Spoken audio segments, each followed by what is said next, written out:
Now, as the officer in charge, you're also given updates on the defendant as he's been housed in Oakland County Jail for the last 20-some months. Yes. I'm going to talk to you. I think if defense wants to admit all the records, that's fine with me. I want to talk to you about one specific incident, and that is when the defendant bypassed security on the jail tablet, courtroom tablet that inmates are allowed to use. Can you tell me about that, please? Yes, so he was given a tablet to use.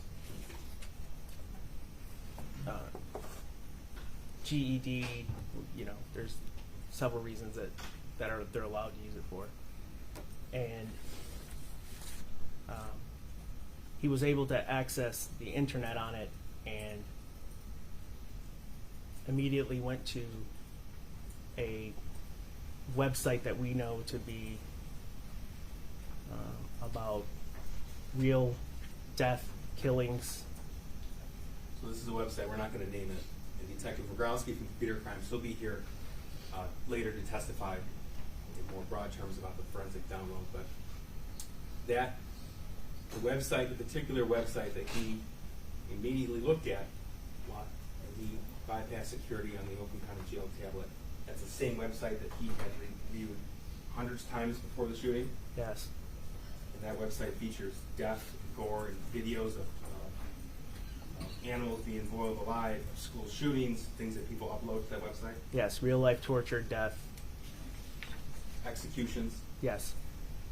And that, Judge, for the record, that's Exhibit 44. It's a Celebrate export from the extraction of that particular tablet, and that indicates also that the defendant, after he viewed that, I believe it was 38 times, he deleted his search history after. He did, yes. And at some point, another juvenile got a hold of that particular tablet, and the other juvenile was the one caught with it. Is that right? Yes.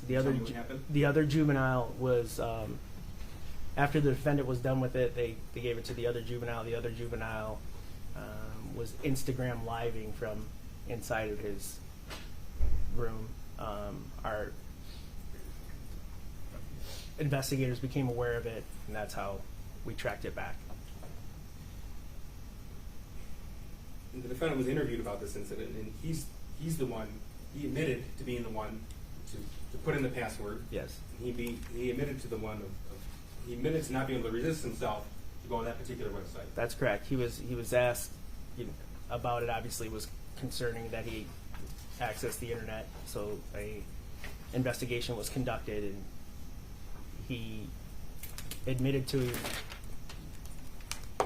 accessing the tablet improperly, and then when asked about what websites he looked at, he told the sergeant what he looked at and said, I didn't want to, I tried to stop it, I couldn't. So according to the software that forensically examines the tablet, this occurred January 22nd, 2023. I believe that's right? correct, yes, that sounds right. So now we are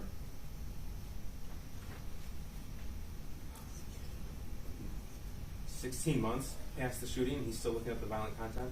Yes.